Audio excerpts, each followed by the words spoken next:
Orenda Books at Bedtime. I'm Karen Sullivan, publisher of Orenda Books. We don't have the fire on tonight. It's the hottest day of the year, but we have something chilling lined up for you tonight. It's The Lingering by the Queen of Creepy, Susie S.J.I. Holiday. We're taking you to the fens today, to an old psychiatric home that's been turned into a commune. Let me tell you a little bit about it. Jack and Allie are looking for a fresh start, and a new home at Rosalind House, a self-sufficient commune established in a former psychiatric hospital. The couple are clearly not all they seem, and their arrival sparks a chain of unexpected and unexplained events.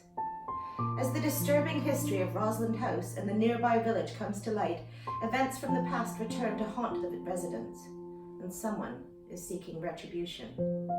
So Steve Kavanagh says this cements Holiday's position as one of the most gifted and entertaining psychological thriller writers in the business. Derek Farrell says like Stephen King meets Thomas Harris.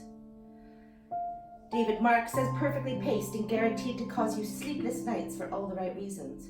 Fans of Susan Hill and Andrew Taylor, take note.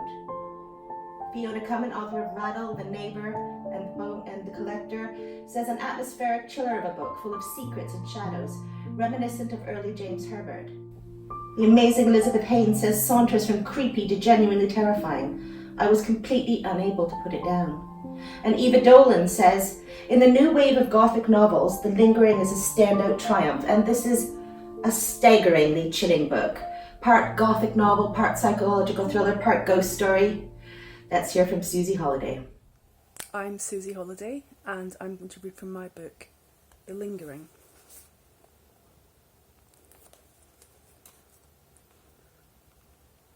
I stand quietly, hoping that she'll let me in.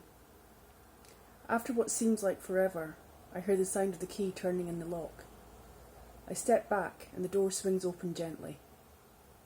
She walks away from me and sits down on the chair next to the dressing table. She has the Book of Light open at the page of things that we aren't supposed to do. She looks at me, her face a mixture of confusion and fear. She is giving off a sharp scent. Something has definitely spooked her. Humans, just like animals, give off a smell when they're scared. When adrenaline spikes, it swims around in your blood and leaks out of your pores. She smells like a wounded animal, looks small and scared. I just don't know what to make of this place, Angela, she blurts out. I'm worried that we've made a huge mistake coming here. It's not for everyone, right? Living in a freaky old ruin with a bunch of hippies. We've given it more than a week and I'm really not sure. Maybe it's time for us to move on. Find another way. What happened in the kitchen, Allie? She shakes her head. I don't want to talk about that. Has anything else unusual happened since you've been here? I probe.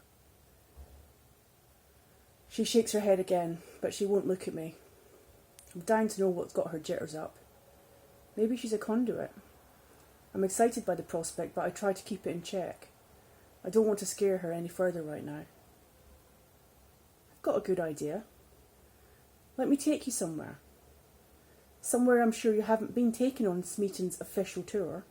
Come on, you'll like it, I promise. And I'll tell you some stories too, about this place. About anything you like. I'd love us to be friends, Allie. You can trust me. I promise. I extend a hand towards her, expecting her to take it. It's a friendly gesture, I think, although I wouldn't be surprised if I got it wrong. She takes my hand and stands up, but then she drops my hand as if it has burned her. She doesn't give me time to squeeze, to tell her to embrace the light. I wonder if maybe that's what scared her. It would have happened in the kitchen before her shift, the blessing of the light. Maybe she's not used to this kind of intimacy from strangers. I'll ask her about it later. She's already dressed with her boots on, so she picks up a coat that she has left on the bed and follows me out of the door. She locks the room behind her and pockets the key. Most people here don't lock their rooms. There's no need to. No one has anything else that anyone wants. I think about the box again, the clippings, hidden. They aren't meant to be there. She doesn't want people to know she has them. She doesn't want to explain what they are. I've been wondering, she says, as we walk along towards the stairs. I've noticed various bits and bobs of equipment in some of the corridors. She points up at the corner of the ceiling, and one of my cameras winks as we pass. I hesitate. This will go one of two ways. Most people tolerate it with a shrug, but I do get the occasional person who gets annoyed, angry even. Thinks I'm mad. I take a sharp breath and blow out slowly. Well, I suppose now is as good a time as any to tell you. It might help you understand this place a little more. It's all to do with my investigations, you see. Your investigations? What kind of investigations? Are you watching people here? Is it some sort of CCTV? I can hear the tension in her voice. Not quite. It's not really people that I'm watching, although they do get caught on camera from time to time.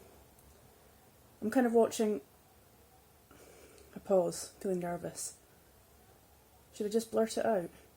Will she laugh? Some people do. I'm monitoring the entire building. I pause again. For ghosts. Hope you enjoyed that. Sleep well. Utterly chilling. Thanks so much, Susie. And thank you for listening. We'll see you next week for another episode of Orenda Books at Bedtime.